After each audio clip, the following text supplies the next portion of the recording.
Ooh. Oh. Anyway, I needed that phone, actually. But let's check this out, right? So I was sitting there and I was listening to tarot. Not really. Mainly just, it plays around in the background, my favorite people. Anyway, but I'm sitting there and I'm thinking, I'm pondering the election. So I went to the statistics.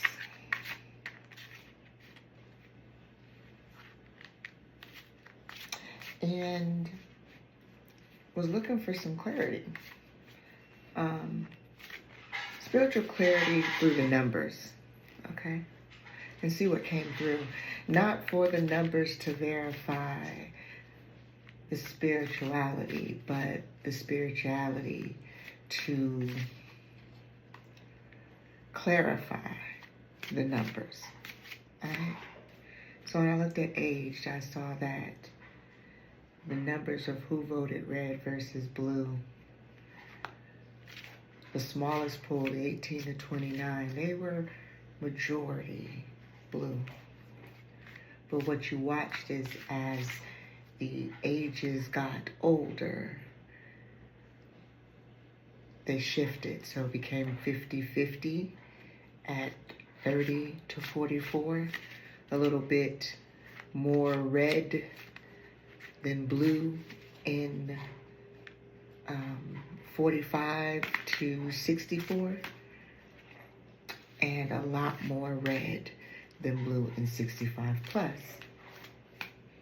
So what does that say? That if you watch how things move over a generation,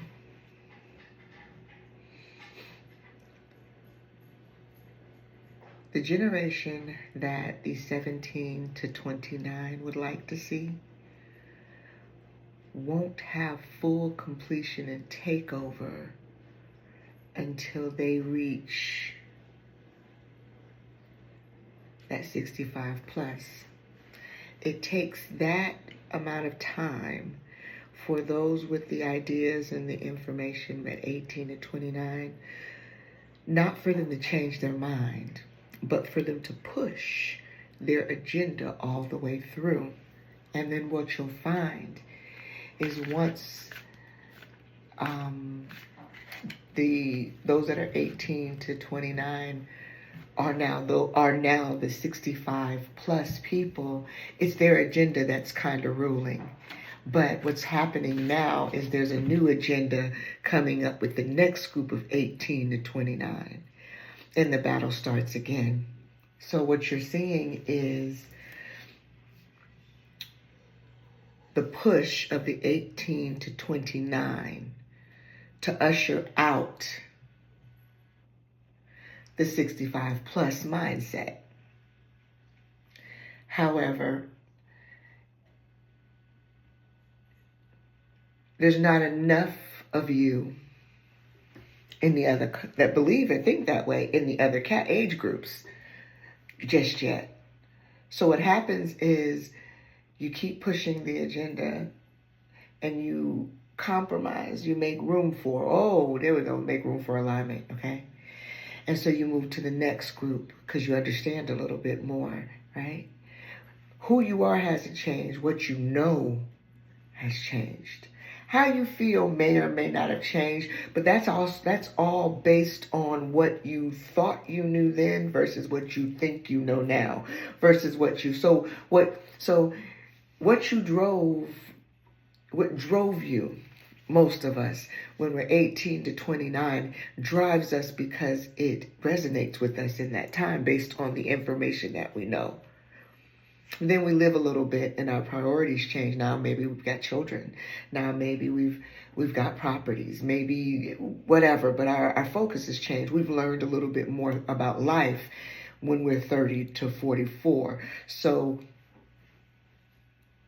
not who we are hasn't changed. We've just got more information. So as we developed who we are based on the information that we've learned. We've got what we know, and then we've got what we've learned. That's when the collective begins to shift. So it's always going to be a cycle of one new era, or how many years is it from 28 to 65? Okay, I want to know, but I can't do the math in my head right now. So 65 minus 28 is 65 minus 28, 37. Okay, so we're just going to 38. We'll just round it to 40, okay? So it takes approximately 40 years from the time you're 20, you're 18. From the time you're 18, why did I say 28? No, that's all wrong. It should have been 18. Boop, boop, boop, boop, boop, boop, boop. Okay, so it's 18, so what's that? 50? 47. Okay, so 50. It takes 50 years for a new mindset to sit in, to sink in, to... So by the time my son is 65, the world will resemble more of what his generation created it to be. And they will be comfortable in that knowing. And they will gently push back. You know, how much pushback they have on the new generation, it weakens as the one generation grows. Because as one grows, when one grows in wisdom, the other one has in drive. So eventually when wisdom kicks in and drive is no longer running the show, and you stop fighting and allow the new era in, because you realize you're going out. And so what you're going to do now is just do your best to leave what you can and wish them the best in the era that they have created. So that's what we're seeing in the numbers. That the world that was in the process of being created, if I'm 45, we'll say, I'm 44 today. Happy birthday to me. So that says a few years before I was born. We'll go 50 years back. So what is that? 50 years back from now. Once again, I can't do the math in my head right now. 2024. That's 77? 74. No, because 6, 74. 70s. All right. So the world that they were trying to create in the 70s, think about the world they were fighting to create in the 70s, and how closely the world we live in now actually still resembles that, and it's a result of a pushback, right? So the world that the 18 and 29, so now that means that was the 70s that started, where they wanted the world to change. So by the time the 70s babies were 20, in their 18, we're talking 94, 95, you know, in that time, in the 90s. They're pushing back hard. They're learning, you know, they got all that energy and drive in the 90s. So the children of the 70s are pushing for the world they desired. And where we are, because I'm in that, but I'm in the number with the 70s, because I'm at the end.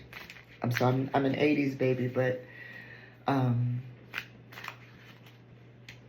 towards the end. But I'm part of the bunch.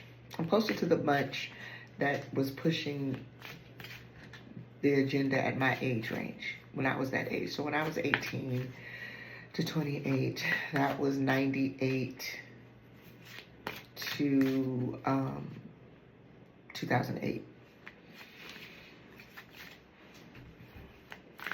And there was I'm curious as to what was going on during that time. But either way it goes, age factor, I know that took a while to explain, but I'm giving it to you how it was coming to me. Then I looked at education. And at first glance, it would say, oh, all the uneducated people voted for Trump. Or excuse me, blue. We keep calling it the administration by the name of who leads it, but I'd rather stick with the colors because it's not just Trump, okay? So the uneducated voted red, and the educated voted blue. What do we know about the percentage of people in 2024 that are educated? The majority of the college educated are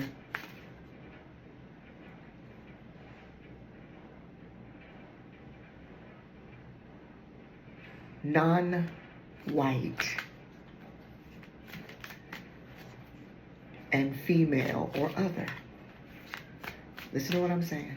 The majority of the people with business degrees, master's degrees, doctoral degrees, are not white. They are women or identify as other.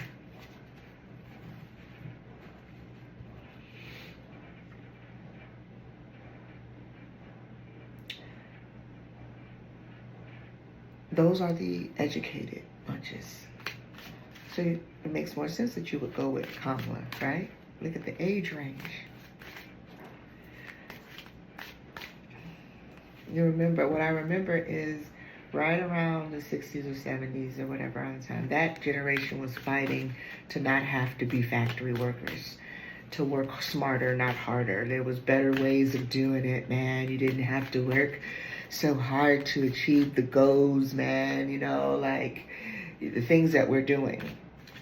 Those are the generations of the people that promoted using your brain power and being smarter, not using the physicality of things.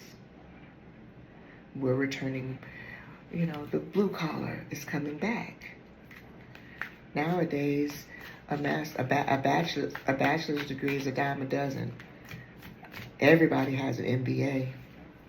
And there's so many versions of the PhD that we can all get in if we want to, right?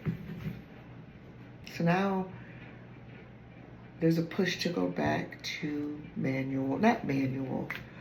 what we can physically do versus what we can mentally do. And just look at the age range of the people, okay?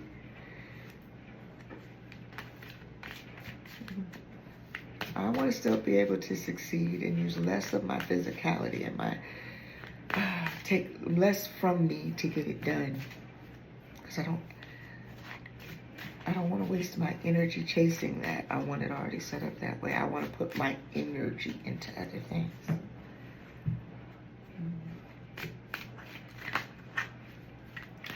I hold the cards just in case something comes out. I'm feeling like if it does come out, I feel like I'm stuck on something.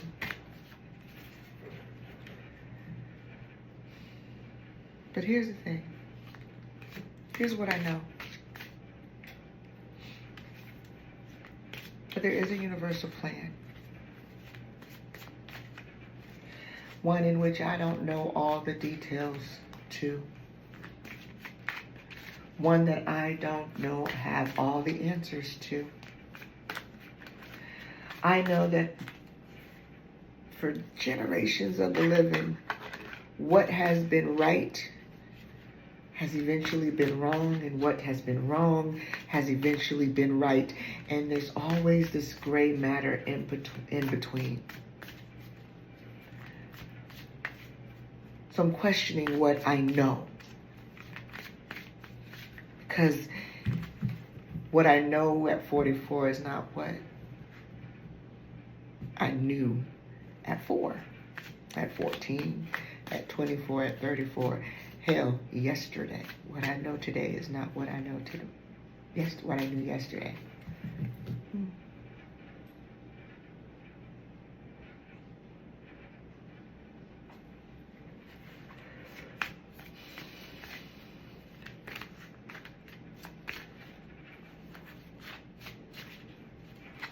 That leads me to say that while I'm of the divine, while I'm of God, I am not God.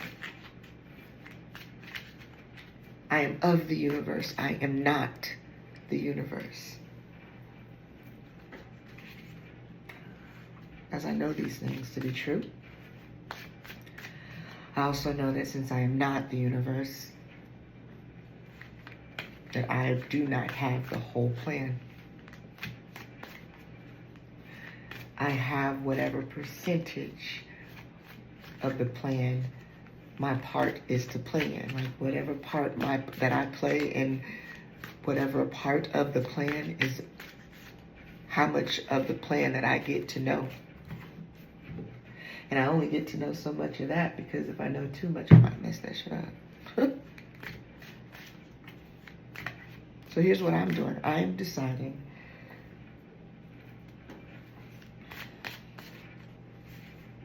to care less about the election results and more about universal design.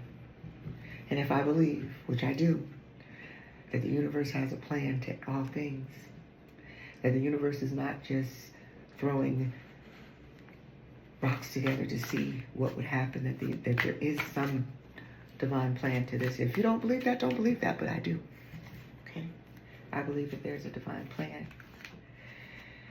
And that I don't know everything to it, but what I do know is because of my belief and trust that I am a part, a very important part of such a big universe, that the universe is not doing anything with the intention of hurting me. Even if it hurts, that's not the intention. So I have to believe that regardless of what I see is red, and regardless of what I see is blue, that regardless of the administration in the White House, there's Three of Pentacles. It's funny because you can't, Three of Pentacles, probably gonna get shut off, but it's a kid painting a woman instructed by an older woman. Look at that. Three of Pentacles is working together. It's teamwork.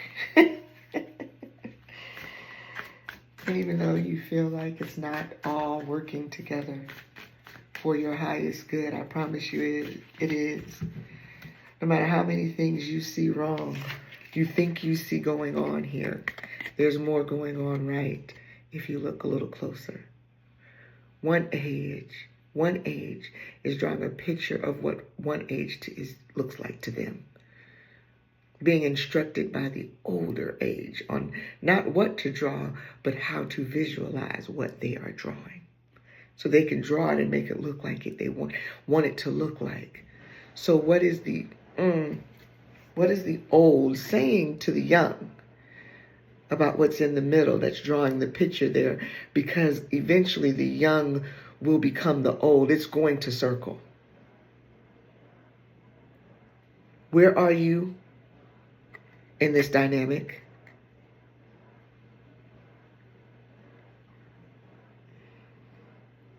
And how do you want to be seen in each dynamic?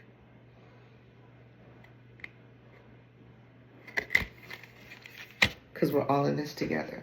All I keep thinking is, we're all in this together. What's that, a Disney? Yeah, I can't remember the words. Yeah, we're not doing that. Oh.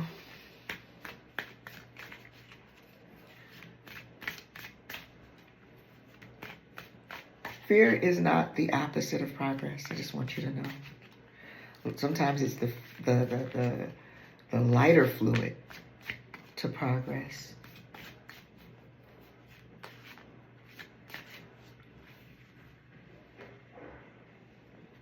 But it is not congruent with trust. I'm not saying they don't exist together. I'm just saying they're not congruent.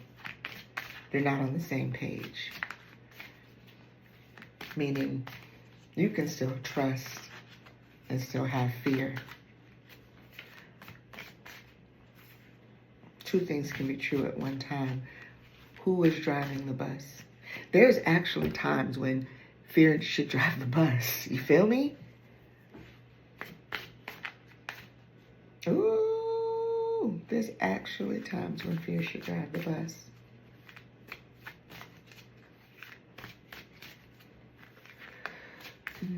But it shouldn't always drive the bus. There's times when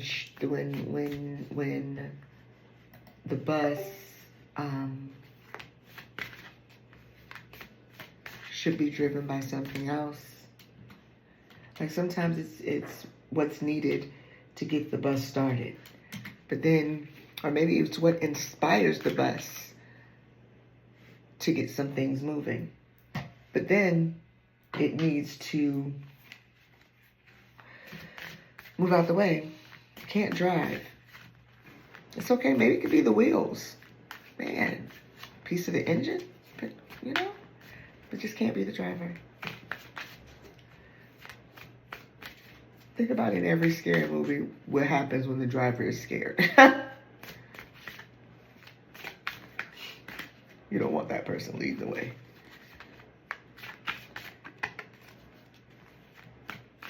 You don't want fear leading the way. Not for too long. Maybe to get you out of a bad situation. But don't sit there. Don't sit there. Oh, so the world, the United States, and apparently the world right now is... Are we in fight or flight right now?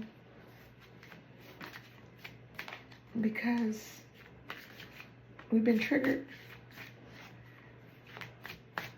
We're letting what we think we know or what we've learned to overpower what we know, what we trust. I trust that the universe is always working things out for my highest good. I have trust that God is always working things out for me. I trust these things. So while I don't understand everything about red and blue and why they move the way they do when they do it, I know that there's a plan. And while whatever is going on, I can prosper no matter what. I can have peace no matter what, because I am in this world, but not of this world. I am of the universe. And God always wins.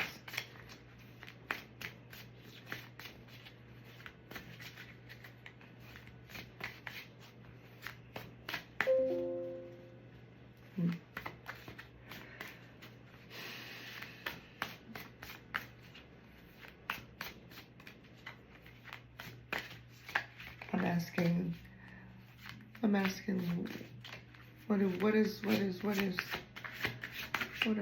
our ancestors want us to know? Okay. They gave us 3 cards. They gave us the Queen of Wands, the Queen of Cups, and the Page of Swords. The first thing I'm thinking about this is it goes so perfectly with this card.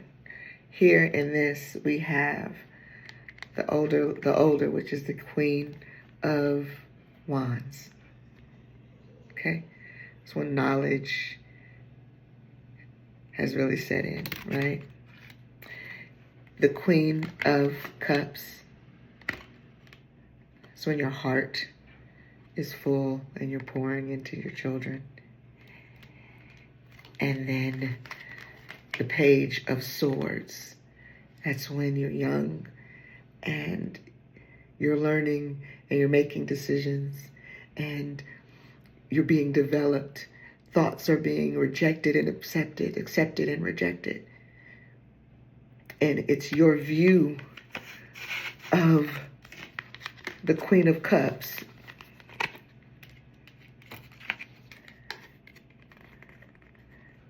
being guided, who is being guided by the Queen of Wands. The Queen of Wands is guiding, not instructing, not telling her what to do, guiding. And how she's guiding matters. How the Queen, I say she because it's not gender-based, but I say she because that's the reference to queens and kings, okay? So,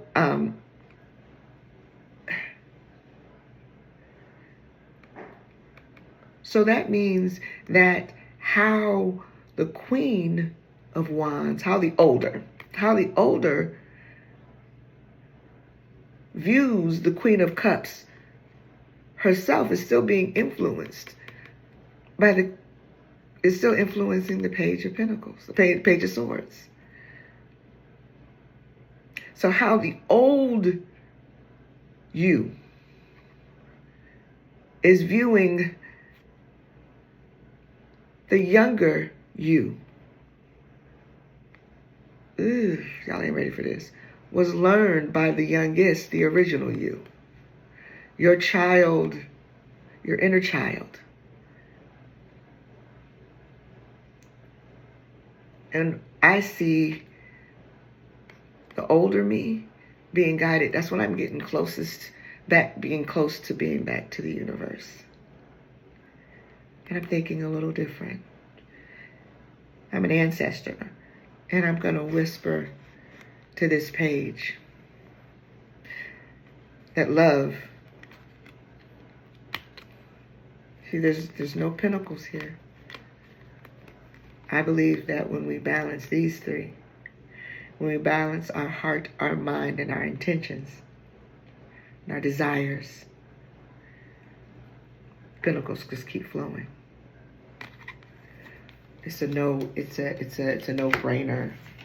when your desire, your thoughts, and your heart are in alignment.